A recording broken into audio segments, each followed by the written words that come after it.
President Trump met with European leaders at the NATO summit in the Netherlands today, but he had the Middle East on his mind. The president aggressively pushed back against an early report from the Defense Intelligence Agency that the U.S. strike against Iran set back their nuclear capabilities by months and did not obliterate it, as Trump has said.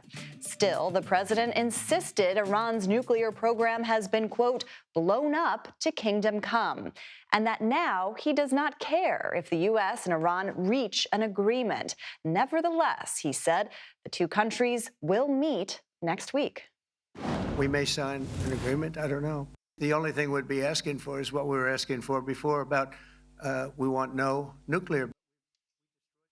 And speaking of meetings, the president talked to Ukrainian President Volodymyr Zelensky at the NATO summit today, and he said he's also going to speak with Russian President Vladimir Putin soon, saying Putin needs to end this war.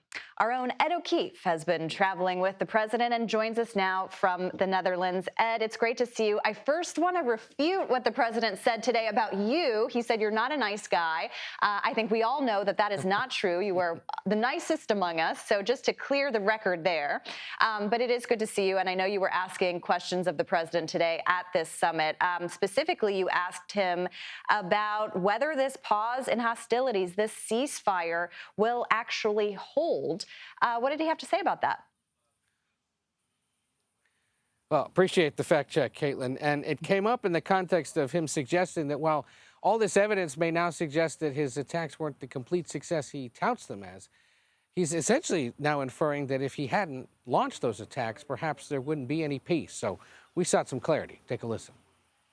You just said you believe the conflict between Israel and Iran is over. What makes you so confident it is?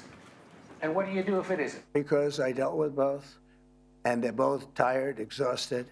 They fought very, very hard and very viciously, very violently, and they were both satisfied to go home and get out.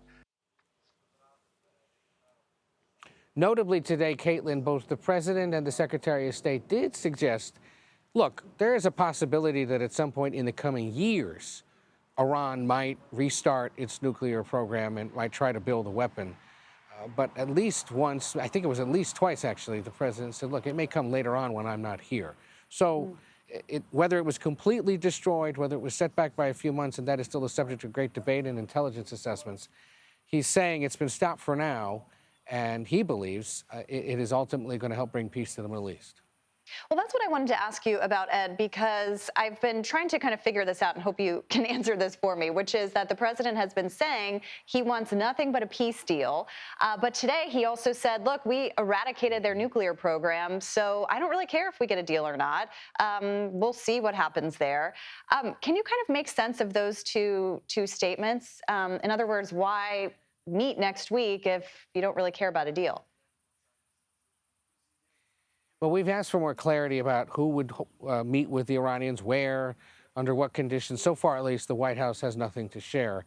But it does seem like he wants those conversations to continue since they had been going on for several weeks before this attack. Well, he basically said, you know, again, he doesn't want Iran to have a program. He believes they've blown it up. If they want to talk, let's talk. If not, well, fine. They'll go back to doing what they do. Israel will go back to being what it is, and we'll move on. It's not going to be that easy, though. I mean, there's been some significant damage done, a depletion of Iranian leadership, and Israel also, you know, has a lot of questions about the future of its existence and its standing there in the Middle East and what to do about Iran. So we'll see whether or not there really are talks next week and to what extent there is U.S. involvement.